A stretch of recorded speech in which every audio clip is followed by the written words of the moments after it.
تم اپنے ماں باپ کو اف تک نہ کہو اور نہ ہی انہیں چھڑکو اور ڈانٹو۔ اے میرے عزیزوں، اے میرے پیاروں، آج ہم مسلم سماج، مسلم سوسائٹی کی اگر ہم جانچ کرتے ہیں تو ہمیں پتہ یہ چلتا ہے کہ آج ہمارا نوجوان جو ہے ماؤں باپوں کو ایسے ذلت و خواری کے بہانے پر آگے کھڑا کر دیتا ہے جس میں وہ دنیا میں ناکام ہوتا ہے اور ساتھ ہی ساتھ آخرت میں بھی ناکام رہے گا۔ اے میرے عزیزوں، اس آیت مبارکہ کی تفسیر اگر اٹھاتے ہوئے کی جائے تو خزائن العرفان میں لکھا ہے کہ اف کہتے کسے ہیں؟ آج ہمارا نوجوان اپنے ماں باپ کو جھڑکیاں دیتا ہے، اپنے ماں باپ کی تمام طرح کی شان میں گستاخیاں کیا کرتا ہے۔ ذرا اس تفسیر کو پڑھے اور سنے اور سمجھے کہ وہ مفسر لکھتے ہیں کہ اف کہتے کسے ہیں؟ اللہ کے حبیب علیہ السلام نے ارشاد فرمایا ہے،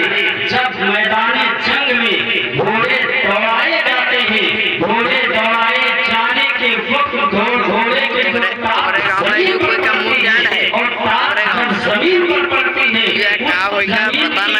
تار کی دھڑک سے، تار کی آواز سے جو ذرات و قطرات اڑتے ہیں، اسی ذرے کا نام اف ہے۔ اے میرے معزز سامنے کرام، ذرا ہمیں اولاد کو اس بارے میں سوچنا چاہیے کہ جب اللہ کے حبیب نے اپنے والدین کو اف کرنے سے منع فرما دیا ہے تو آج ہم جو گالیاں دیتے ہیں، آج جو ہم پر ظلم و زیادتی کرتے ہیں، آج ہم کو اپنے ظلم و زیادتی کا شکار و نشانہ بنائے ہوئے ہیں، یہ بات آپ یاد کر لیں، دنیا میں چاہے جتنی ترقیاں کر لیں، اگر ہمارے ماں باپ ناراض ہیں، نہ تو دنیا میں کامیاب ہو سکتے ہیں، نہ تو آخرت میں کامیاب ہو سکتے ہیں۔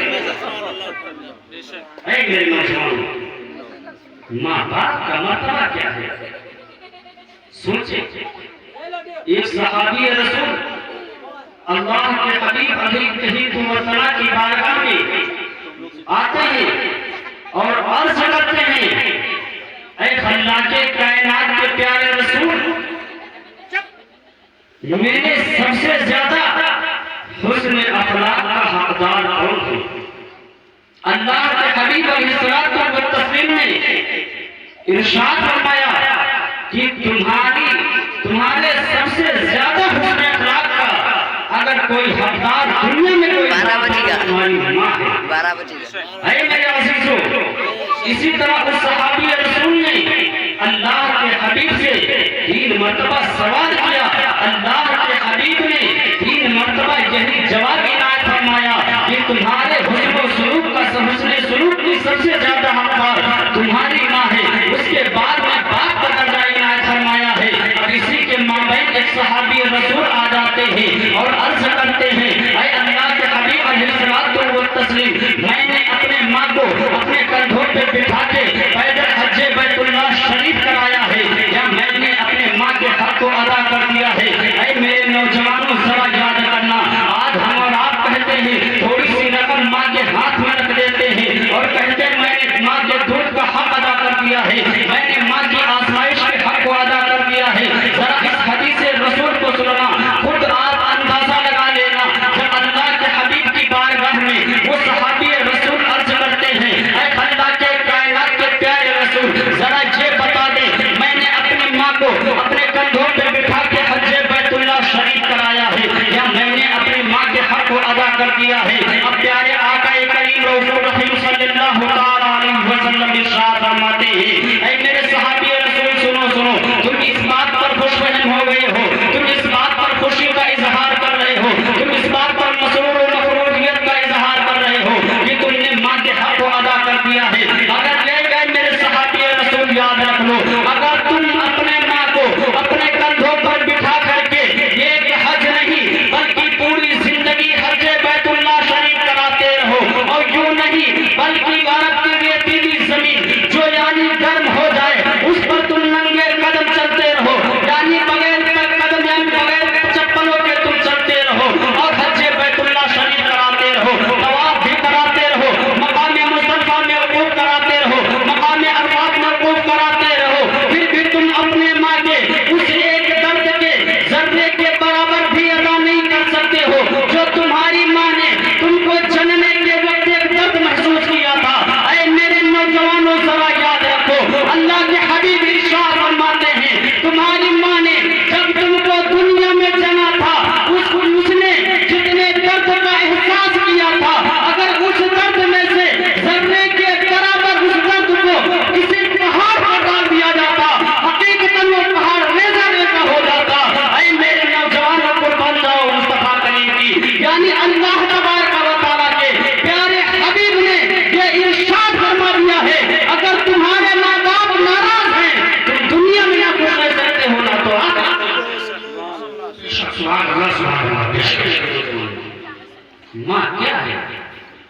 آج دیکھا جاتا ہے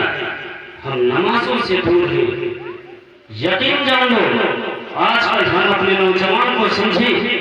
ہمارا نوجوان موبائل میں منہمک رہتا ہے، ہر وقت موبائل میں، چاہے وہ گیم کی صورت میں ہو، فری فائر کی صورت میں ہو، یا دیگر جو گیم موبائل میں لوڈ کیے جاتے ہیں ان تمام تر گیموں میں مشغول رہتا ہے. ہماری مسجدیں ویران ہیں، اذانیں ہوتی رہتی ہیں. ہمارا نوجوان مسجدوں کے قریب نہیں جاتا ہے. رمضان کے روزے رکھنے سے ہمارا نوجوان قاصر ہے، ماں باپ کی خدمت سے ہمارا نوجوان قاصر ہے، بڑوں کی تعظیم کرنے سے ہمارا نوجوان قاصر ہے، چھوٹوں پر شفقت کرنے سے ہمارا نوجوان قاصر ہے. اپنے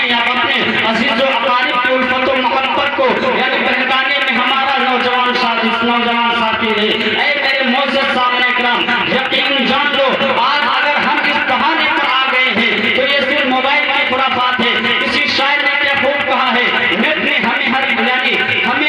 نے ہر کام سے مجھے آزاد کر کے رکھ دیا. نیٹ نے مجھے ہر کام سے آزاد کر کے رکھ دیا، ایک نئے سر درد کا ایجاد کر کے رکھ دیا. آج فیس بک اور واٹس ایپ نے آج کے اس دور میں ہمارے نوجوانوں کو برباد کر کے رکھ دیا. اے میرے نوجوان سوچو ماں باپ کا مرتبہ کیا ہے. یقین جان لو ماں کی ممتا وہ شے ہوتی ہے. آج کیا دیکھا جاتا ہے،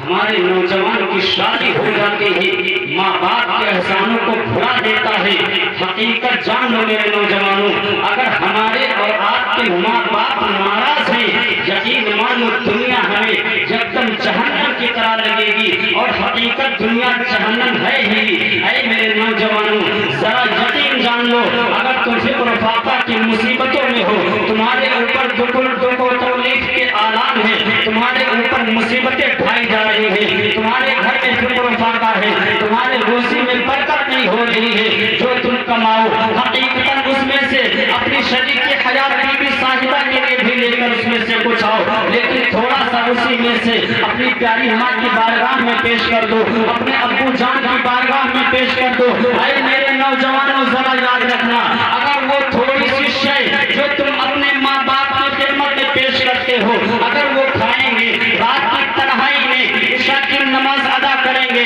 عشاء کی نماز ادا کرنے کے بعد اپنے پیارے بیٹے کے یعنی اس احسان کو یاد کریں گے اور بارگاہ خدا بندی میں عریضہ پیش کریں گے. اے رب کائنات، اے خالق کائنات، اے وحدہ لا شریک، میرا بیٹا میرا کما حق خیال کر رہا ہے، میرا بیٹا بیوی تو آ گئی ہے پھر بھی مجھے کھلاتا ہے، میری پتو تو آ گئی ہے پھر بھی میری دیکھ ریکھ کرتا ہے. اے رب کائنات، میرے بیٹے نے جو مجھ کو کھلایا ہے میں تیری بارگاہ میں التجا پیش کرتی ہوں، میں تیری بارگاہ میں ملتجی ہوں. اے رب کائنات، میرے بیٹے کے اوپر جو مصیبت آنے والی ہے اس مصیبت کو دور فرما دے. میرے بیٹے کی کمائی میں برکتیں نہیں ہو رہی ہیں یعنی کمائی میں برکتیں نازل عطا فرما دے. اے مسلمانوں یقین جان لو، ادھر ماں یا باپ کی رات کی تنہائی میں دعا کرنا ہوگا. رب کائنات فرشتوں سے ارشاد فرمائے گا، اے میرے پیارے فرشتوں جاؤ فلاں بندہ یعنی فلاں بیٹے کی ماں دعا کر رہی ہے، فلاں بیٹے کا باپ دعا کر رہا ہے، اس کے اوپر مصیبت آنے والی ہے، اس کی روزی میں برکت نہیں ہو رہی ہے، جاؤ اس کے روزی میں برکتیں نازل عطا فرما دو، اور اس کے اوپر اگر کوئی مصیبت آنے والی ہے اس مصیبت کو دور کر دو، اور اس کے گھر میں خیر و برکت و عافیت کا آسانیاں. جو بھی ماں کے قریب ہوتا ہے، جو بھی ماں کے قریب ہوتا ہے، پھر کہاں وہ غریب ہوتا ہے. مر کر خود ہی رونے لگتی ہے، مر کر خود ہی رونے لگتی ہے. ماں کا غصہ عجیب ہوتا ہے، ماں کا غصہ عجیب ہوتا ہے. اے میرے عزیزو ذرا سوچیں، ہم اور آپ نماز پڑھتے ہیں، اللہ کے حبیب علیہ الصلوۃ والتسلیم نے یہ ارشاد نہیں فرمایا ہے جو بندہ نمازی ہوگا اس کا خاتمہ ایمان پر ہوگا. اللہ کے حبیب نے یہ ارشاد فرمایا ہے جو بندہ صائم یعنی روزہ رکھنے والا ہوگا اس کا خاتمہ ایمان پر ہوگا، جو بندہ زکات دینے والا ہوگا اس کا خاتمہ ایمان پر ہوگا، جو بندہ حج بیت اللہ شریف کرنے والا ہوگا اس کا خاتمہ ایمان پر ہوگا۔ اللہ کے حبیب نے یہ ارشاد نہیں فرمایا ہے بلکہ اللہ کے حبیب نے یہ ارشاد فرمایا ہے جو بندہ ماں باپ کو خوش رکھے گا، ماں باپ کی اطاعت و فرما برداری کرے گا، یقیناً اللہ کے حبیب نے ارشاد فرمایا ہے جو بندہ اپنے ماں باپ کو خوش رکھے وہ دنیا سے انتقال کر کے جائے گا، میں اس بات کی گارنٹی لیتا ہوں وہ کبھی دنیا سے بے ایمان نہیں جائے گا، جب بھی وہ دنیا سے جائے گا کلمہ طیبہ پڑھتے ہوئے جائے گا۔ آج ہمارا نوجوان نمازیں ہیں نہیں، روزے ہیں نہیں، اچھائی ہے نہیں، برائی کے علاوہ کچھ نہیں ہے، پھر بھی ماں کو گالی دیتا ہے، ماں کو شرم و ستم کرتا ہے۔ ذرا حدیث رسول کا مطالعہ کیجیے، اللہ کے حبیب علیہ الصلوۃ والتسلیم کے ایک چہیتے صحابی رسول ہیں جن کا نام حضرت عبداللہ ابن سلام ہے۔ اے میرے نوجوانوں ذرا اس واقعے کو سننا، پھر اپنے ماں باپ کے بارے میں جیسے آپ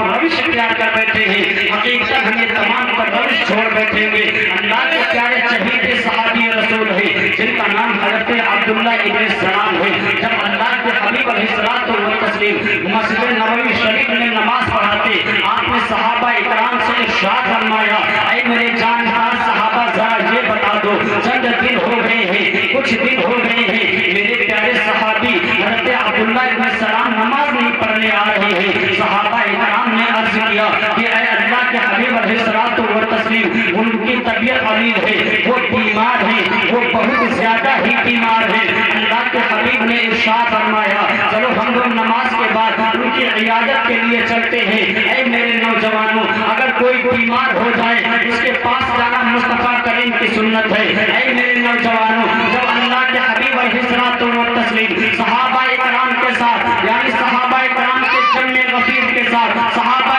کرام کے جمع کے ساتھ صحابہ کرام کی جماعت کے ساتھ جب اللہ کے حبیب علیہ الصلوۃ والتسلیم اس صحابی رسول کے گھر تشریف فرما ہوتے ہیں، تشریف لے جاتے ہیں، اللہ کے حبیب نے دیکھا حضرت عبداللہ ابن سلام آخری حالت میں ہے، بالکل مرنے کے قریب ہے۔ اب صحابہ کرام کلمہ پڑھنے کی تلقین فرما رہے ہیں، اللہ کے حبیب کلمہ پڑھنے کی تلقین فرما رہے ہیں، لیکن صحابی رسول ہیں کلمہ نصیب نہیں ہو رہا ہے۔ میرے نوجوانوں یعنی ہم جیسے مسلمان نہ تھے بلکہ وہ 5 وقتہ نماز نبی کے پیچھے پڑھتے تھے، قرآن مجید صبح و شام پڑھا کرتے تھے، حج بیت اللہ شریف انہوں نے کیا تھا، صفا مروہ کے مابین سے ہی انہوں نے کی تھی، مقام عرفہ میں انہوں نے وقوف کیا تھا، مقام مصطفیٰ میں انہوں نے وقوف کیا تھا، رمیز جمال انہوں نے کیا تھا، صحابہ نے اللہ کے حبیب کے چہرے کی زیارت انہوں نے کی تھی، لیکن جب انتقال ہو رہا ہے کلمہ نصیب نہیں ہو رہا ہے، اب صحابہ پریشان ہیں۔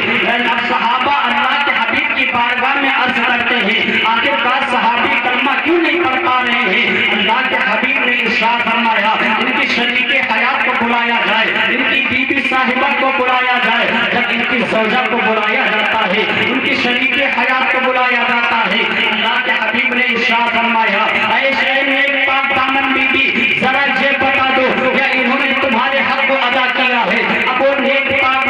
بیوی عرض کرتی ہے اے اللہ کے حبیب علیہ الصلوۃ والتسلیم انہوں نے میرا خیال کیا ہے، جب سے شادی ہوئی ہے انہوں نے کوئی کمی نہ چھوڑی ہے، میرا صبح و شام خیال رکھتے تھے، میری ضرورتوں کو پورا کیا کرتے تھے، میرے تمام طرح کے اشغال کو پورا کیا کرتے تھے، یہاں تک کہ بچوں کی ضرورت کو انہوں نے پورا کیا ہے، پڑوسیوں کی ضرورت کو انہوں نے پورا کیا ہے، غرض ہے کہ انہوں نے تمام طرح اچھے کام کیے ہیں، لیکن انہوں نے اپنی ماں کی شان میں گستاخی کی ہے، ان کی والدہ ماجدہ ناراض ہیں، اسی وجہ سے کلمہ طیبہ نہیں پڑھ پا رہے ہیں۔ اے میرے نوجوانوں ذرا سوچو ایک صحابی رسول ہے جن سے ان کی ماں ناراض ہے، کلمہ مرنے کے وقت کلمہ نصیب نہیں ہو رہا ہے، ہم اور آپ اس کھیت کی مولی ہیں، نہ تو نمازیں ہیں نہ تو روزے ہیں نہ تو حج ہے نہ تو صدقہ و خیرات ہے نہ تو اعمال صالحہ ہے، بلکہ اعمال قبیحہ ہی قبیحہ ہمارے نام اعمال میں ہے۔ اے میرے نوجوانوں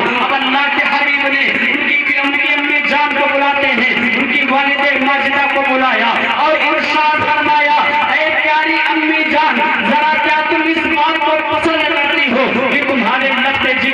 تمہارے نازو پالے ہوئے بیٹے کو جہنم کی آگ میں ڈالا جائے۔ اے میرے نوجوانوں یاد رکھنا، ماں تو وہ ہوتی ہے اگر تم اس کو گالی دیتے ہو، اگر تم اس کو ڈنڈے مارتے ہو، اگر تمہارے اوپر مصیبت آتی ہے ماں فوراً دوڑ کر چلنے لگتی ہے۔ ماں کی ممتا گیا ہے، ماں کی ممتا کی قدر کرو میرے نوجوانوں۔ اگر تمہارے اوپر مصیبت ہو، ماں کے اوپر مصیبت ہو، ماں اپنی مصیبت کو ہٹا دیتی ہے، اولاد کی مصیبت کو سینے سے لگا دیتی ہے۔ اب جیسے ہی حضرت عبداللہ ابن سلام کی والدہ ماجدہ نے سنا ہے کہ اگر میں اپنے بیٹے کی غلطی کو معاف نہیں کروں گی، رب کائنات میرے بیٹے کو جہنم میں جلائے گا۔ اب حضرت عبداللہ ابن سلام کی والدہ ماجدہ نے عرض کیا، اے اللہ کے حبیب علیہ الصلوۃ والتسلیم، میں آپ کو حاضر و ناظر جان کر، میں آپ کو شاہد جان کر، آپ کو شاہد بنا کر کے میں اپنے بیٹے کی تمام تر خطاؤں کو معاف کرتی ہوں۔ جیسے ہی اتنا کہنا تھا، صحابہ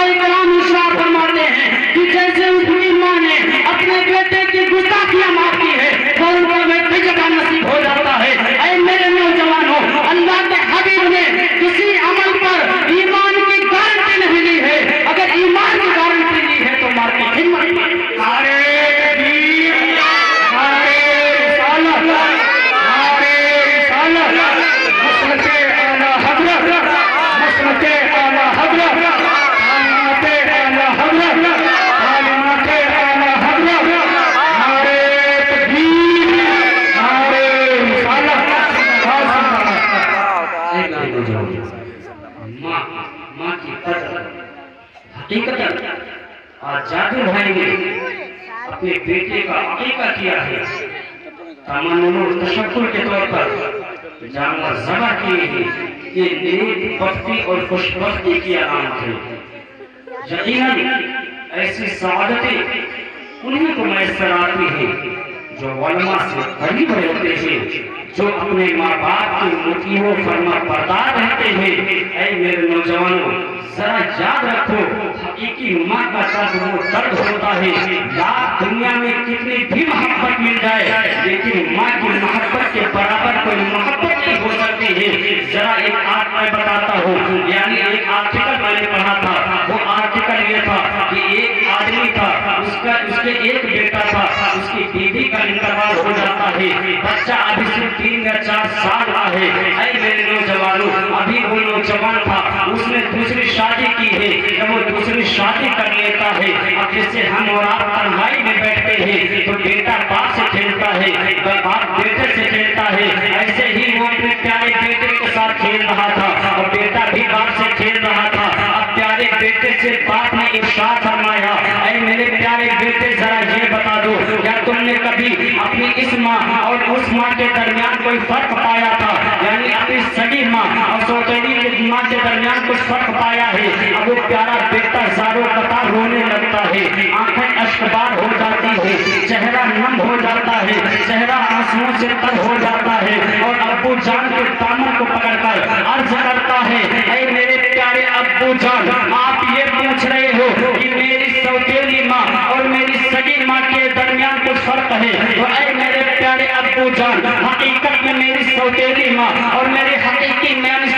ماں کے درمیان یقیناً فرق ہے۔ اب پیارے باپ نے ارشاد فرمایا، اے میرے پیارے بیٹے وہ فرق کیا ہے؟ تو پیارے بیٹے نے عرض کیا، اے میرے پیارے ابو جان، یہ جو سوتیلی ماں ہے یہ بڑی سچی ہے، جو میری سگی ماں تھی وہ بڑی جھوٹی تھی۔ اے میرے نوجوانوں، اب دل تو مچلنے لگتا ہے، اب پیارا بیٹا اپنی سگی ماں کو جھوٹا بتا رہا ہے، سوتیلی ماں کو سچا بتا رہا ہے، آخر میں منظر کیا ہے؟ اب پیارے باپ کو جب تعجب ہوا، ایسے تعجبانہ جب جملے باپ نے سنے ہیں تو باپ نے ارشاد فرمایا، اے پیارے بیٹے ایسا کیسے ہو سکتا ہے؟ تمہاری سگی ماں جھوٹی ہو، سوتیلی ماں سچی ہو۔ اب پیارے بیٹے نے اپنے آنکھوں میں آنسو بھر کے اپنے باپ کے دامن کو تھامے ہوئے عرض کرتا ہے، اے میرے پیارے ابو جان، جب میری سگی ماں باحیات تھی، جب میری ماں زندہ تھی، جب میری ماں کہتی تھی، اے میرے للے، اے میرے پیارے بیٹے، میں تجھ کو کھانا نہیں دوں گی، میں تجھ کو پانی نہیں دوں گی، میں تجھ کو کپڑا نہیں دوں گی، جب میں گھر کے باہر چلا جاتا تھا میری ماں زاروں قطار رویا کرتی تھی، جب تک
اعلیٰ حضرت نعرہ تکبیر